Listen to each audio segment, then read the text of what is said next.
Welcome to Fox 55's Green and Gold Gridiron.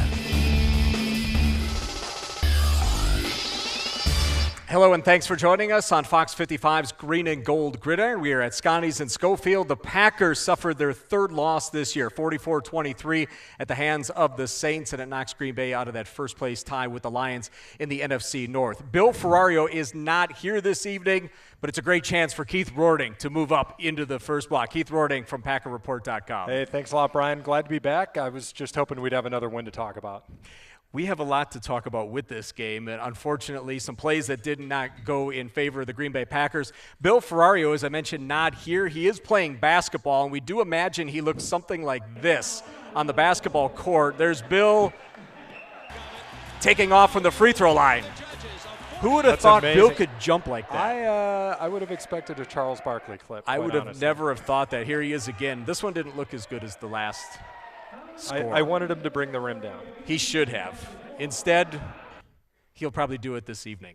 So Bill Ferrario is playing basketball. We're with Keith Rording. Jana Wimber will be along shortly, along with our special guest who played for Forrest Gregg during the 1987 Green Bay Packers season. Let's get Keith's thoughts on the Packers game. People were talking about it being a shootout. It really looked that way early on. Aaron Rodgers with a big touchdown pass to Cobb. The Saints come right back, but then it was a lot of field goals after that. Absolutely. You got that on the fourth play of the game. You get that 70-yarder to Cobb. You're excited. You think everything's going to go right. It's going to be that shootout everyone was expecting. Unfortunately, then they come up short in the red zone, which is something we're really not used to seeing. On the flip side, you've got Breeze, who was hooking up with Brandon Cooks, really exposing a secondary that's missing Morgan Burnett and Sam Shields. They kind of held Mark Ingram in check in the first half to 48 yards, but man, did he gash them in the second, and he finished with 172. So disappointing, even before Aaron Rodgers hurt his hamstring. Mike McCarthy dug into his bag of tricks. Julius Peppers lines up in the backfield, splits out wide. Aaron Rodgers hits him between the numbers, Barely. And then they come out and then they try an onside kick. Did they play like the desperate team? I mean, the Saints are the team that had just 2 wins coming in. You know, I don't know if desperate's the word, Brian, but I didn't like either of those. I mean, if you're going to put Peppers out there, and we're going to talk about this later, I certainly wouldn't have run that play. I wouldn't have run him on a slant. You throw it high, he's 6'8". And the other play, why do you need an onside kick when you're up 10-7? Things seem to be going your way. So didn't like him at all. When you have Jordy Nelson and Randall Cobb, you just kind of wonder with the tight ends that Absolutely. they put out there on the other side of the field. Absolutely. Big picture, the Packers lose. The Lions rally to win in London. So the Packers go into the bye, and they're a game out of first place. Absolutely. So, 5-3 into the bye, you're going to get Aaron Rodgers healthy. You hated to see the Lions come back against the Falcons like they did over in London. But, so far the Packers have 3 losses, and look at where they lost. I mean, 3 tough road games, Seattle, Detroit, New Orleans. They'll get back on track, but they're going to have to get that run defense fixed. They have a lot of games at home during the final stretch of this season. Let's turn it over to Jana Wimber, who is talking about the un-Aaron Rodgers-like game. Yeah, as you guys talked about, Aaron Rodgers and the Packers got off to a great start on Sunday, but that all took a turn in the second half. We take a closer look in this week's Breaking the Huddle.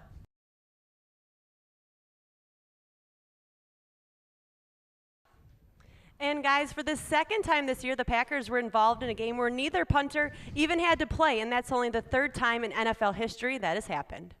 Kind of interesting that happened twice now for the Packers during this season. But going back to Aaron Rodgers, the interception, the first one he threw this year was off of Jordy Nelson's hands, right. And then we saw 2 more happen the other night that same way. 213 consecutive passes without an interception. So, again, something we're not used to seeing. We're not used to seeing him struggle in the red zone. We're not used to seeing those interceptions out of him. So. We have much more to come here on Fox 55's Green and Gold Gridiron. We have Keith's breakdown plus our Titletown topics, and we will introduce you to our special guest, a man who played offensive line for the Green Bay Packers in 1987 under head coach Forrest Gregg. Stick around. We'll be right back.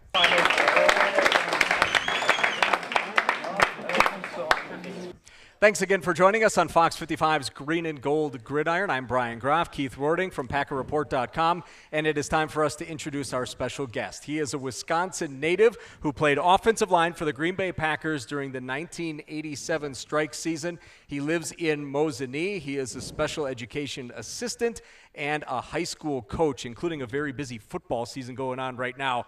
Let's say hello to Greg Jensen. Thank you. Thanks.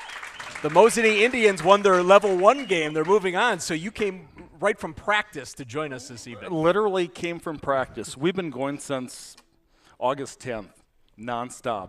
Driving away, however, was very different. Here I am driving. All my boys are out on the field yet. Here I am. It's magic. We're glad to have you here this evening. Thank you. And 1987 was an interesting year, to say the least, in the history of the NFL because of the player strike. The regular players went through the preseason. They play the first 2 weeks. They go on strike. The third week is canceled. Then replacement players were getting the phone calls. Yes. That's when you were called. Give us the background of how you got in touch with the Green Bay Packers. It was really interesting. I had actually gone up and tried out with the Packers that spring, did good at their practice. However, they wanted to wait until after the draft to maybe sign me. So I went back home, maybe a little rejected, and the New York Jets signed me. So I go out to New York. I'm on their preseason team. A couple games into the preseason, I get waived. I was a long snapper, so I'm a specialist, and it was different back then. However, then we also had to play the offensive line. Now, you're offensive long snapper. That's all you do. It's a fun those guys job. Play a long time. Yeah, they play a long time. 11, 12 years. Yep. So yeah, you look at Rob Davis with the Packers, his career. Right. We have some photos of you. Do have some Oh, other pictures wow. It there. looks like my wife dug into the closet and got some photos. Thanks, Terry. Terry did dig up some photos for it. And that's just the beginning of some of the surprises we have during this Oh, half goodness. hour. Thank you. But we see the picture with Forrest Gregg. Yes. As you came in, you were called Plan B players. Yeah. The fans called you Killer Bees. Killer Bees. What was it like playing for Forrest Gregg? Forrest Gregg is an awesome man. Okay. Here's what happened. One day, my family were walking in to buy extra tickets for more family members to come to one of the games. And he was in the middle of a press conference. He stopped the press conference, walked over and introduced himself to my family. Wow. That's the kind of man he was. Just loved people, enjoyed his players, one of the best for us. So I love Forrest Gregg. I've seen him numerous times since at different alumni functions, and great coach. Taught, instilled a lot of great things that I still carry every day in my life to my boys that in football. Mm-hmm. Now, you played in the overtime game against the Detroit Lions at Lambeau. That was the most widely attended of all the strike games throughout the league. But there were existing players, current players on strike at the tunnels, discouraging fans from coming to the game. What was that whole atmosphere like, being on the field, knowing the players were there? I mean, crossing a NFL picket line I don't think is quite the same as crossing a regular strike picket line. Yeah. Interesting. Eggs would fly. Really? Yes. A lot of words that I'm not going to use on television. However, one thing from the fans or the players? No, from the players. Mm-hmm. Yeah, fans just Packer fans are crazy. I say that in a good way. Mm-hmm. They love the Green Bay Packers all over the country. Some of the players, I understand where they were coming from. However, I was a young kid, born and raised in Wisconsin, a homeboy, right? And this was my opportunity to really do something big. And it went well. It really did. We have video of that game. Oh, boy. Number 60, there he is. That's me right there. Now, you played with, your quarterback was Alan Risher. Yes, Kevin Wilhite was the leading rusher. The assistant coaches, Tom Coughlin and Dick Giron, who would go on to become head coaches. Yes, they did. How did those coaches, and we talked about Forrest Gregg, how were you brought together to compete and to play?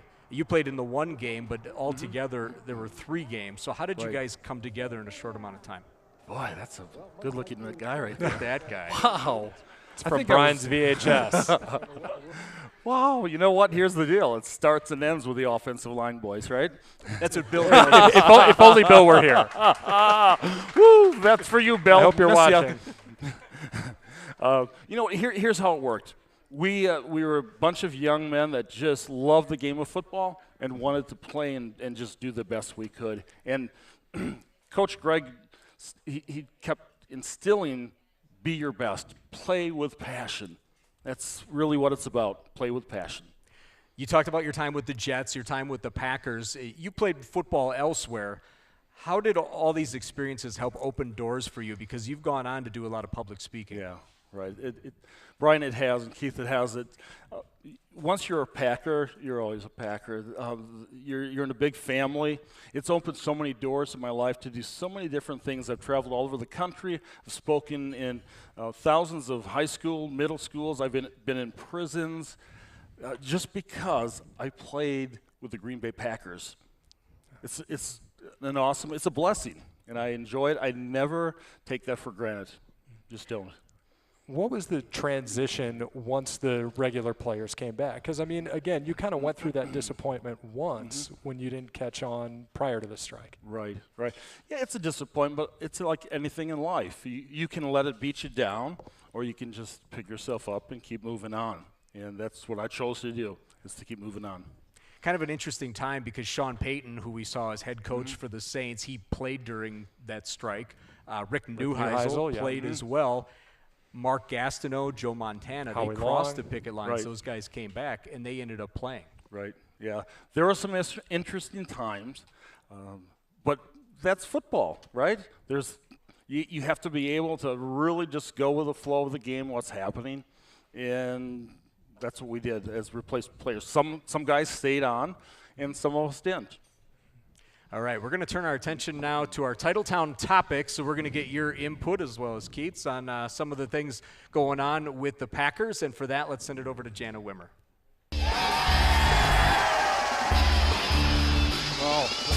For topic number 1, we always talk about the Packers and their last game. We talked about Mike McCarthy and his trick plays. So, guys, was it a good idea for Aaron Rodgers to throw to Julius Peppers in the end zone? And should we see it again? Did you like the play, Greg? No, I did not like the play. I yelled to my wife right away, what are we doing throwing it to Julius Peppers? We have all these other incredibly awesome wide receivers, right? Let me show you my surprise face. It's a good play in Bizarro World. That's the only place that's a good play. You start them off in the backfield. You line them up wide. Now you've got, 6'8", 6-inch height difference. Throw them a fade, throw them something high. No, let's put them on a slant and let's throw it right about here to a guy that has zero career catches. Yeah. Why you feel the need to run a play like that, again, with all the offensive talent, is beyond me. So that one should stay deep in the playbook Very and deep. not surface again. Yeah, okay. lots of mold. Removed from the playbook. And Let's turn to topic 2. Usually for topic number 2, we look ahead, but the Packers have a bye week. So, Greg, I have a question for you. I'm wondering if from the game you played in 1987, did you keep anything special from that game? Like, do you have something that I'm not aware of? I don't know. We might. Oh, my goodness. Yeah. I think oh we have some gosh, I'm insert serious. here for you. Who came into my home? They broke still in and went in the smell, closet and right? dug everything out. No other guest has ever had this treatment. No one else has ever well, had their shoes come out of the Yeah, set. this is really fun. Oh, Can that's fun. Let's show the back because you have your number That's really on the fun. back. And there we Yeah. are. So, yeah, we did some digging And for did this. Bill prep you before the show? Because I heard everything starts and ends with the offensive line. That's usually his No, thing. I came up with that myself. You teach those young men in Mosinee, right? I do. That is topic 2. We will take a break, and we'll have topics 3 and 4 after that. Welcome back to Green and Gold Gridiron. We are at Scotty's in Schofield, and we have special guest Greg Jensen, who played for the Packers during the 1987 strike season. We have gone through topics 1 and 2, and now it's time for topic 3, where we take a look around the NFL. Sunday was the first time in NFL history that 4 players passed for over 400 yards. Ben Roethlisberger actually threw for 522. Guys, what do you think this says about the NFL today? You know, what was it, 2005, you had 2 players that had 4,000-yard seasons, and this year there's like 13 guys that are on pace for that. So it's crazy. I think it speaks to not only where the offenses are going, but I think it speaks to all these rules changes. Quarterbacks are more protected. Defensive backs can't get physical with receivers like they used to, and I think quarterbacks are more willing to push it downfield, and if they don't connect on the pass, they may get an interference call. Yeah, I agree with you, Keith, 100%. I think the game has changed in that way so much. And also with Ben Roethlisberger, you got to love the look at the jersey right here. Oh, yeah. I think that helped him out a lot. That was a throwback to 1934, and in that single game, Roethlisberger threw for more yards than the 1934 Pittsburgh squad did for a full season. That is some So we can research, put Brian. that, Well put that done. into perspective as well. Well For done. everybody And who he's hates the only other guy to have jerseys. 2 500-yard-plus games, which Yeah. is That's- ridiculous. Yeah, amazing. is. Jana, topic 4. And topic number 4, we look to our audience, and tonight we have Ted Borkhardt, who's here, and he has something for you guys to discuss. I'd like to ask a question. Do you think Green Bay would ever look for defensive help, knowing that their line is one of the worst in the NFL, like a Dominican Sue or something out there like that? Trade deadline came and went on Tuesday of this week. No major news, obviously, coming out of Green Bay. But as far Peppers, for them to have the pickup of him in the offseason, that was a major move. You know, they're doing some different things this year. They're playing with 2 down linemen. They're playing a lot of nickel. They're using a lot of their sub packages. But it's tough to see guys like Ingram having Hall of Fame careers in the span of 3 hours going against that defense. Right. You know, either through scheme or personnel, they have to fix it some way, somehow. Yeah, I wish I had the answers, guys. Right? But this NASCAR look is kind of interesting. However, I think it had a flat Sunday right. night. I know. So Yeah, It could get the wheel worn might out. just keep rolling. And they don't have those big bodies up front. Correct. they don't. Ryan Pickett signed with Houston, so they really committed to go in a different direction with younger, more athletic guys, but they got to get it done. Yeah. All right, that does it for our Titletown topics. We are going to take a break. When we come back, it's not Bill's breakdown, it is Keith's breakdown after this.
X's and O's segment with Keith. I had not seen that before. I like it. I was a little concerned when you told me you had a graphic. We were hoping you would like it. I thought it might be my face over Bill moving around. So this is better. Let's break down the play that we have to set it up. A 3rd and 7. Aaron Rodgers throws to Devontae Adams. He catches but comes backwards, so they have a 4th and short, and the Packers get stopped. So this is a play that does not turn out well for Green Bay.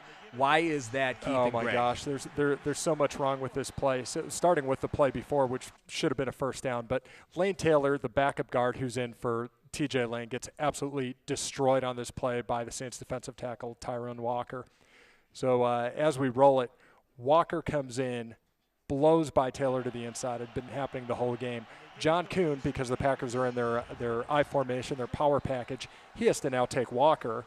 So then you have David Hawthorne, who had the interception that came off of Corliss earlier in the game, comes flying right in, making the stop on Lacey. You know, they brought Corliss into motion on that play to the right. The Saints looked like they knew it was coming to the right. They shifted everyone over. Horrible play. Again, if you're going to go for it on 4th down, which is fine, I don't mind that as a play call, why are you running behind a backup guard and Brian Bulaga, who quite honestly was having a really rough game himself, instead of going to the left side where you have Bakhtiari and a Pro Bowl guard and Josh Sitton. So absolutely stunning play call and one of many. Yeah, one I'm sure that they wanted to take back. Yeah. Exactly, the penetration of the defenders, guys standing around, totally not what they wanted. And just the decision to go to the right and right. instead of the left and left that, maybe that was part of the surprise. We mentioned that Keith's breakdown, we had the special open. This was the other one that we thought about running. Oh, no. Oh, boy. There. Full disclosure, Keith was an offensive lineman in high school. And I blocked for a future NFL player, but you did. I had nothing to do with those two things are completely unrelated. And now that he's all red in the face, it's time for us to do our Fox. You know, I used to be that big. Our pick'ems, Jana. Yes, I retook the lead last week because I went 3-1. So It's I just won. No one else had faith in the Vikings, and I went with them. You know, The if Lions you keep and picking them Vikings every week, you're going to both be won right on the eventually. final I know. play. So Yeah. it turned in the final moments for those. So what do we have this week? So first up, we have Redskins at Vikings. It's at noon on Fox 55. I'd like to pick with my heart, but I'm leading. I'm going to pick with my head, and I'm going to go with the Redskins. They looked pretty good last night. Good choice. Colt McCoy. Colt. You are going to have to turn in those purple and yellow overalls, aren't you? Colt And McCoy. just for the Your record, shoes are hiding your oh yeah. there you go. And we have Bill's pick, and Bill also picks the Redskins. So next up, we have a big game in the AFC. We have a big game in the NFC. We have Cardinals at Cowboys, and I'm going Cardinals on this one. I'll go Cardinals. The Birds. injury situation. I at was ready to quarterback go with the Cardinals, Cowboys. but I don't know. I got to go Cowboys. And Bill picks the Cardinals. He did send in his picks, even though he's not here. And last, we have a big game in the AFC, the 6-1 Broncos at the 6-2 Patriots, and I'm going Broncos on this one for sure. I'm going to go Patriots. I've got to go with the Broncos for my sister-in-law. I don't like the Broncos at all. It goes back to Super Bowl 32. Good pick, Picking the Keith. High Patriots. five on that. Oh, there you go. Trying to make up some ground. That's and Bill good. goes with the Broncos. Those are our picks. Our thanks to Greg Jensen. Thanks for coming Thank you, over and guys. being a good Thanks. sport. Thank We you. appreciate it. It's been great. For Keith Rordink and Jana Wimmer, I'm Brian Croft. Next week, we have Pro Football Hall of Famer Dave Robinson here at Scotty's in Schofield. Thanks for watching, everybody.